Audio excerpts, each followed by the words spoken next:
En México hay dos tipos de personas: a los que odian a Porfirio Díaz por ser un dictador sangriento y los que dicen que fue el mejor presidente que hemos tenido. ¿Cómo puede un solo hombre ser el padre de la modernidad y el causante de tanta miseria al mismo tiempo?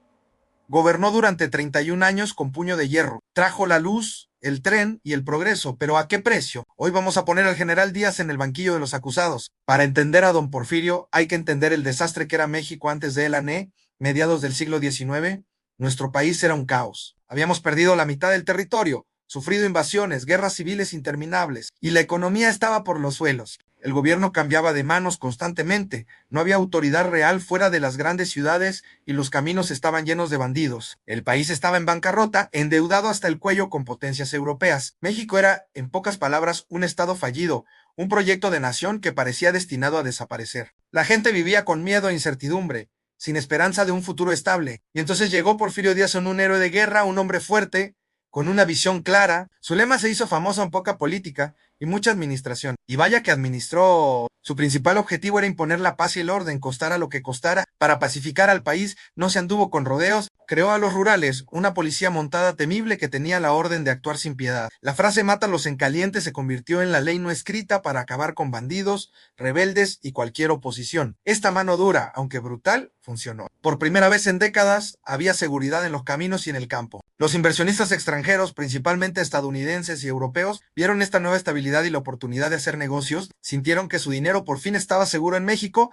y los capitales comenzaron a llegar a raudales, listos para explotar los vastos recursos del país. Los números no mienten, el cambio fue espectacular. Bajo el mandato de Díaz, México pasó de tener apenas 600 kilómetros de vías férreas a más de 19,000 kilómetros. El tren conectó al país como nunca antes, permitiendo que las mercancías, las materias primas y las personas se movieran de forma rápida y segura. De repente, el viaje de semana se convirtió en un viaje de días. La inversión extranjera impulsó la minería, el petróleo y la agricultura de exportación. El peso mexicano llegó a tener paridad con el dólar estadounidense, algo que hoy suena a ciencia ficción. Se construyeron obras monumentales que definen la cara de México hasta hoy en el majestuoso Palacio de Bellas Artes. El Ángel de la Independencia en el corazón de la capital, el Palacio de Correos. La Ciudad de México se transformó, se llenó de edificios de estilo europeo y se ganó el apodo de la París de América para la clase alta y los extranjeros. Era una época dorada. Vivían en un sueño de opulencia, con óperas, bailes en palacios y banquetes interminables. Desde fuera, parecía que México por fin se estaba convirtiendo en una potencia mundial, un país moderno y próspero. Pero este progreso era una fachada, una ilusión construida sobre la espalda de millones. Mientras una pequeña élite bebía champaña francesa, se estima que el 90% de los mexicanos vivía en la miseria absoluta. El campo mexicano era un infierno. En las haciendas de Nequén en Yucatán y en los campos de tabaco de Valle Nacional. En Oaxaca,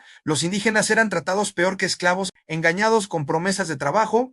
Eran llevados a estos lugares de donde nunca salían, eran obligados a trabajar de sol a sol, azotados por cualquier falta y mantenidos permanentemente endeudados a través de las infames tiendas de raya. Estas tiendas, propiedad del hacendado, les vendían productos básicos a precios inflados, creando una deuda que se heredaba de padres a hijos, asegurando generaciones de servidumbre. La libertad de prensa era una fantasía. Cualquier periodista o ciudadano que se atreviera a criticar al general Díaz o a su gobierno terminaba en la cárcel de Belén o, peor aún, en el panteón. La riqueza nunca goteó hacia abajo. El pan del progreso se lo comieron unos pocos, mientras la inmensa mayoría solo recibió las migajas. Al final, la olla de presión social contenida por más de 30 años de represión explotó. El descontento por la falta de libertades, la desigualdad extrema y el despojo de tierras a los campesinos se unieron en un solo grito. En 1910, Francisco I. Madero llamó a las armas y estalló la Revolución Mexicana. El régimen, que parecía inamovible, se desmoronó en pocos meses. Díaz, ya viejo y enfermo, comprendió que su tiempo había terminado. Se cuenta que,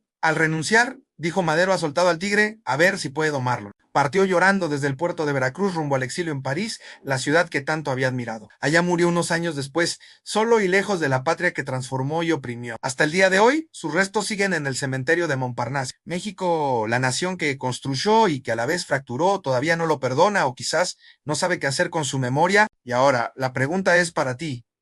Si pudieras viajar en el tiempo a esa época, ¿qué harías? ¿Le agradecerías a Díaz por traer los trenes, la electricidad y la estabilidad, esperando que el progreso eventualmente llegara a todos? ¿O te unirías a los revolucionarios, a Zapata y a Villa, para derrocarlo y luchar por tierra y libertad? Déjame tu opinión en los comentarios. Suscríbete porque aquí en este canal la historia nunca es aburrida.